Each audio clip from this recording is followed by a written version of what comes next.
स्वच्छ भारत अभियान सिर्फ साफ सफाई का ही प्रोग्राम है, इतना भर नहीं है। अब स्वच्छता संपन्नता का नया रास्ता बन रहा है।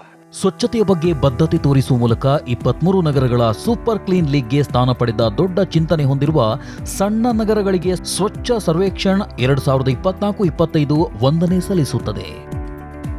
ಆಂಧ್ರಪ್ರದೇಶದ ಗುಂಟೂರು, ಮಧ್ಯಪ್ರದೇಶದ ಬುದ್ದಿ, ಛತ್ತೀಸ್ಗಢದ ಪಠಾಣ್, ಮಹಾರಾಷ್ಟ್ರದ ಸಾಸ್ವತ್ ಮತ್ತು ರಾಜಸ್ಥಾನದ ಡುಂಗರಾಪುರದಂತಹ ನಗರಗಳು ಸೂಪರ್ ಕ್ಲೀನ್ ಲೀಗ್ನಲ್ಲಿ ಕಡಿಮೆ ಮಾತನಾಡಲ್ಪಟ್ಟಿರಬಹುದು.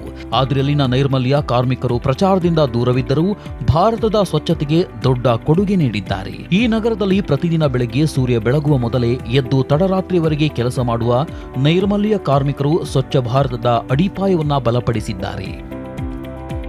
ಶಾಲಾ ಮಕ್ಕಳು ಶಾಲೆಗಳನ್ನ ತ್ಯಾಜ್ಯ ಮುಕ್ತ ಕ್ಯಾಂಪಸ್ಗಳನ್ನಾಗಿ ಮಾಡಿ ಸ್ವಚ್ಛ ಭಾರತದ ಈ ಆಂದೋಲನಕ್ಕೆ ಕೊಡುಗೆ ನೀಡಿದ್ದಾರೆ. ವಿದ್ಯಾರ್ಥಿಗಳು ಬೀದಿ ನಾಟಕ ಮತ್ತು ಫ್ಲಾಶ್ ಮಾಬ್ಗಳ ಮೂಲಕ ಸ್ಥಳೀಯ ಮಾರುಕಟ್ಟೆಗಳಲ್ಲಿ ಸ್ವಚ್ಛತೆಯ ಬಗ್ಗೆ ಜಾಗೃತಿ ಮೂಡಿಸಿದ್ರು ಮತ್ತು ಸಾಮಾಜಿಕ ಮಾಧ್ಯಮಗಳಲ್ಲಿ ಅನೇಕ ಅಭಿಯಾನ ನಡೆಸಿದ್ರು. ಸಮುದಾಯ ಗೊಬ್ಬರ ತಯಾರಿಕೆ, ತ್ಯಾಜ್ಯ ವಿಂಗಡಣೆ ಮತ್ತು ಮರುಬಳಕೆಗೆ ಕೊಡುಗೆ ನೀಡಿದ ಮತ್ತು ಕೊಡುಗೆ ನೀಡುತ್ತಿರುವ ಎಲ್ಲರಿಗೂ ಸ್ವಚ್ಛ ಸರ್ವೇಕ್ಷಣ್ 2024-25 ಧನ್ಯವಾದಗಳು.